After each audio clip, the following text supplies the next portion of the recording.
कक्षा 7 वाले प्यारे बच्चों, गुड मॉर्निंग। कक्षा 7 गणित में हम पढ़ रहे हैं पाठ 12 बीजीय व्यंजक, जिसकी आज हमें प्रश्नावली 12.1 का प्रश्न नंबर 6 करना है।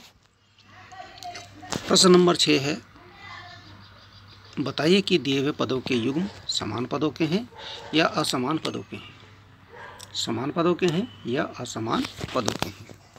ये युग्म है, युग्म में नहीं जोड़े हैं। दो इसमें पद दे रखे हैं। पहला देखिए, इसमें दो पद है 1 और 100। दूसरे में ऋण 7x 5/2x। तीसरे में है ऋण 29x, फिर दूसरा ऋण 29y। फिर चौथे में है 14xy और 42yx। फिर पाँचवें में है 5m²p 4mp²। फिर इसमें है 12xz और 12x²z²। इसमें दो पद हैं, युग्म है ये।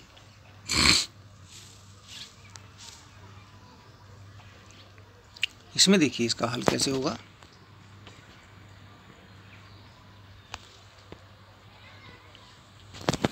पहला है पदों के युग्म। देखिए हमने इससे ऊपर नीचे करके लिखा है, हमने सारणी बनाई है क्रम संख्या पदों के युग्म गुणनखंड। बीजीय गुणनखंड एक ही है या भिन्न भिन्न है। समान पद असमान पद। इसमें पहला है 1 और 100। इसके गुणनखंड भी 1 और 100 ही रहेंगे।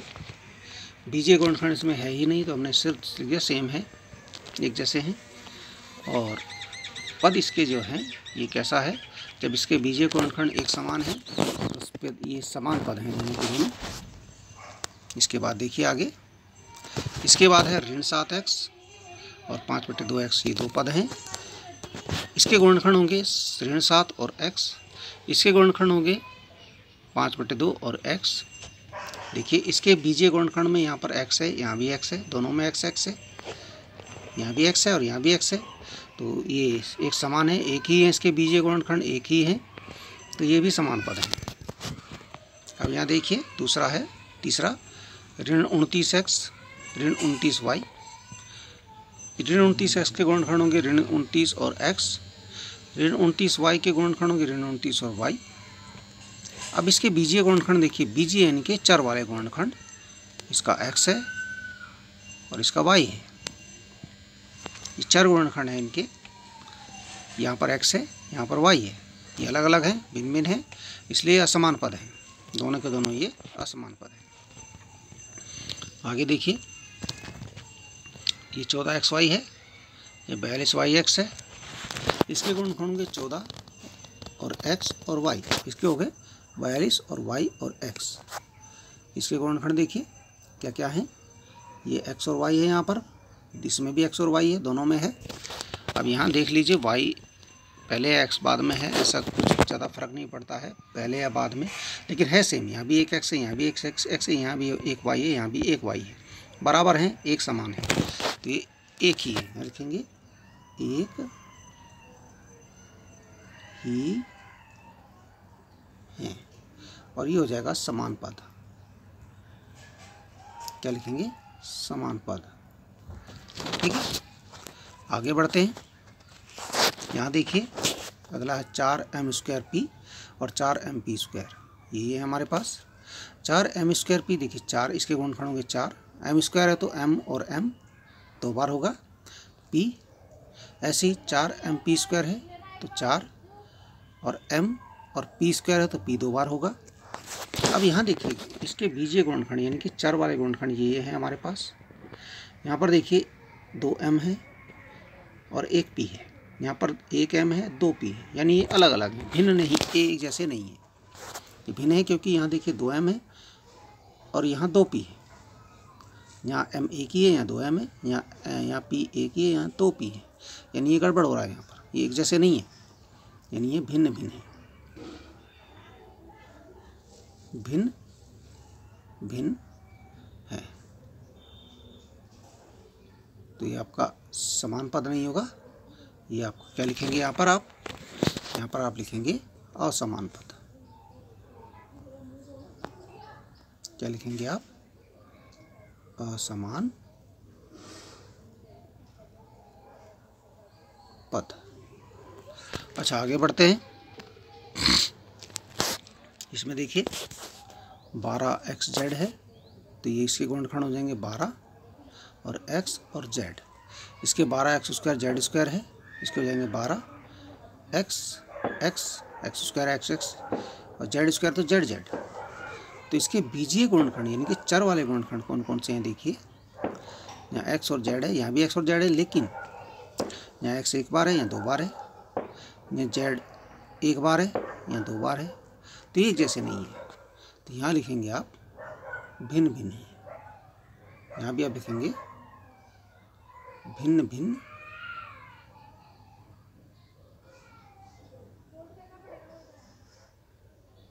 हैं। और पद कैसा होएगा जब ये भिन्न भिन्न है? तो असमान पद है, क्या लिखेंगे? असमान पद।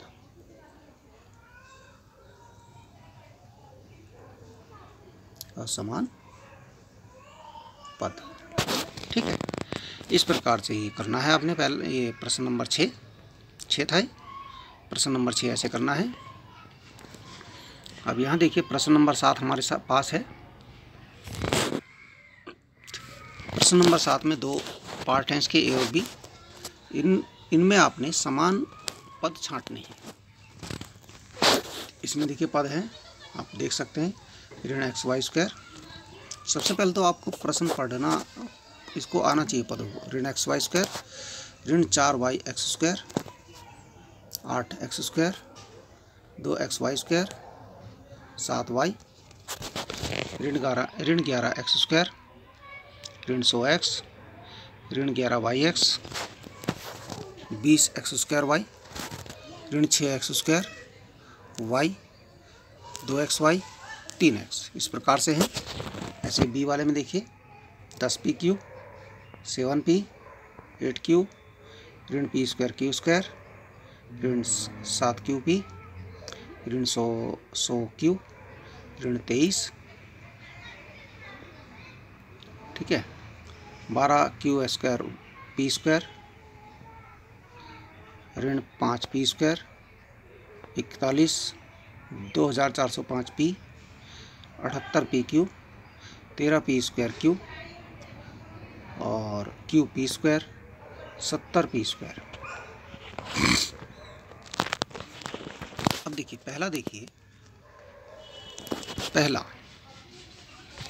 पहला यानी कि ये, इसमें हमने जो पहला ए है इसमें हमने समान पद देखने हैं कौन कौन से हैं जो एक जैसे हैं। देखिए ऋण xy² हमने पहले एक ही उठाया, इसके समान दूसरा कौन सा है?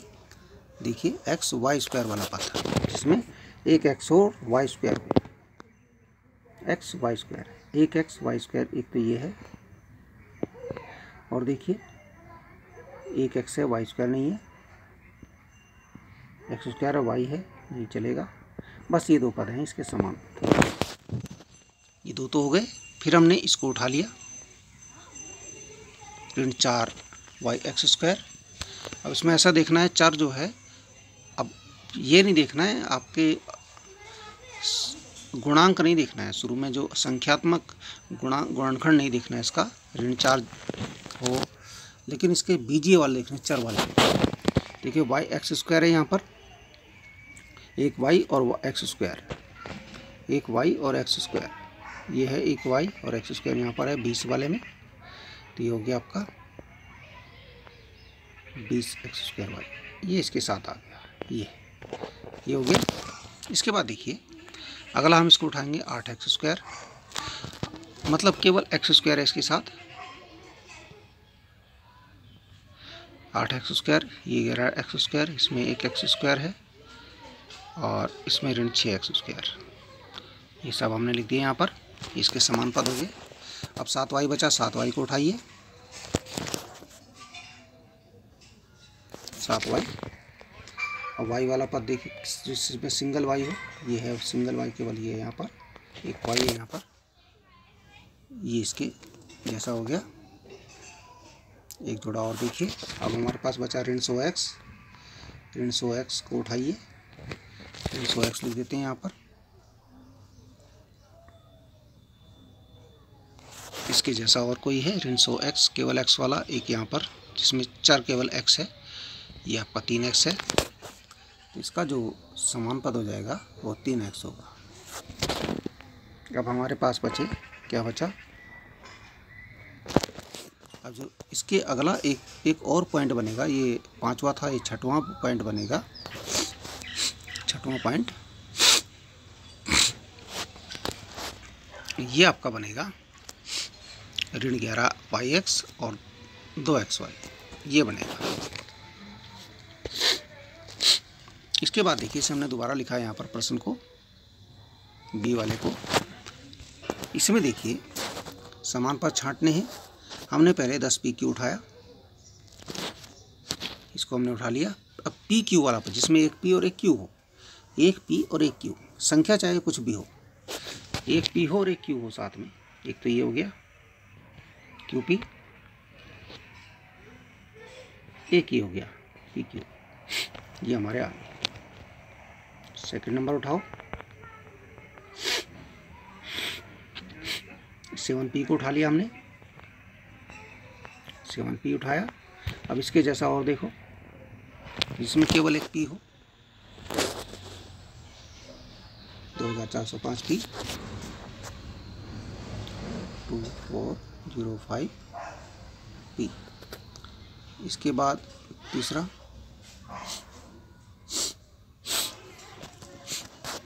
आठ Q उठा लिया हमने,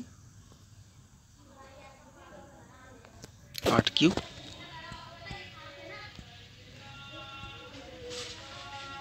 केवल Q वाला पद, जिसमें केवल देखिए ऋण 100Q, ऋण 100Q। इसके बाद एक पॉइंट और उठाते हैं, अभी बहुत सारे बचे हुए हैं। चौथा नंबर हम कौन सा जोड़ा उठाते हैं, ऋण P² Q², ऋण P² Q²। तो ये हो गया P² Q², जिसमें P² और Q² हो, ये हो गया 12 Q² P²।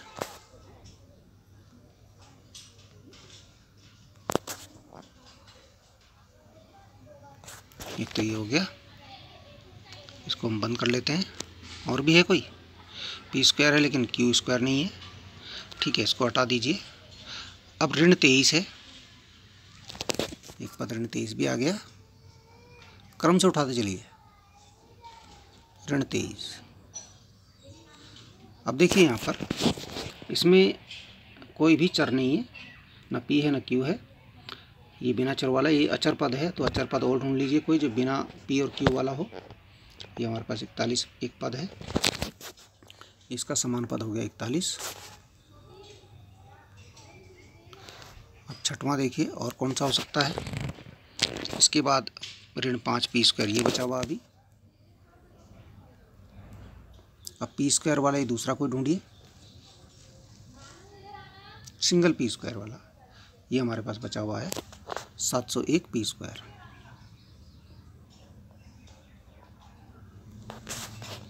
ठीक है, ये इसके समान पद हो गया। अब देखिए यहाँ पर हम एक और लिख लेते हैं, एक और बचा हुआ हमारे पास। ठीक है, अब इन दोनों को लिख सकते हैं। जो 7वां नंबर बनेगा, इसका 7वां युग्म बनेगा, वो बनेगा 13 P² Q, और बनेगा P² है और Q है, P² है और Q है, तो Q P²। आपको समझ में आया होगा, इस प्रकार से आपको करना है। ठीक है, इसको 2 प्रश्न आप कंप्लीट कीजिए, ये आपकी प्रश्नावली भी ख़त्म हो गई। धन्यवाद।